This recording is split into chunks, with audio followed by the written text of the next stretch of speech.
Le lièvre et le singe. Tout le monde sait que le singe ne peut pas rester un moment sans se gratter le corps. Tout le monde sait aussi que le lièvre, curieux comme il est, ne peut pas rester un moment sans se retourner à gauche et à droite pour voir ce qui se passe aux alentours. Un matin, Mathias le petit singe à l'épaule bleue rencontra son ami le lièvre bouclé, Jean-Joseph, dans la forêt de Strasbourg.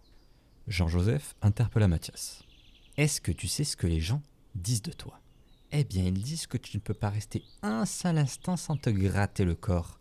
Il y en a même qui disent que ta mère t'a enfanté dans une fourmilière, et depuis les fourmis sont dans ta chair, ce qui explique ça. »« Mais c'est faux !» répond le petit singe. « Moi je peux rester 1 heure, non, 2 heures, 24 heures même sans me gratter le corps.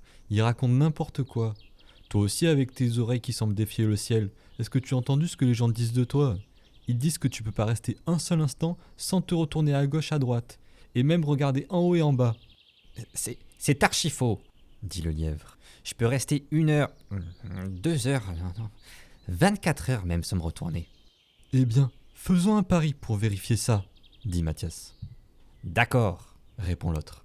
Mettons-nous l'un en face de l'autre, dit le lièvre, pour voir qui de nous deux restera le plus longtemps, toi sans te gratter et moi sans me retourner. » Ils se mettent face à face et l'épreuve commence. Au bout d'une bonne heure de concentration, pendant laquelle aucun n'a ni bougé ni parlé, Jean-Joseph, impatient, dit « Et si on se racontait des histoires pour meubler le temps ?»« D'accord, dit Mathias. Vas-y, commence. » Le lièvre dit « Tu sais, il y a longtemps, j'ai participé à une guerre. Si tu savais comme les balles fusaient, elles venaient de tous les côtés. Du côté droit. » Il se tourne vers le côté droit. Les balles venaient du côté gauche. Et il se tourne vers le côté gauche.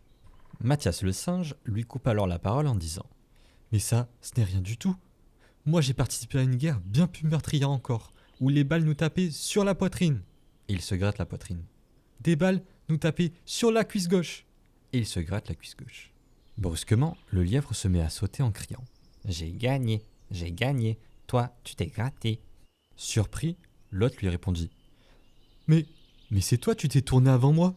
Depuis ce jour, quand il y a pari manqué, on dit que c'est le pari du lièvre et du singe.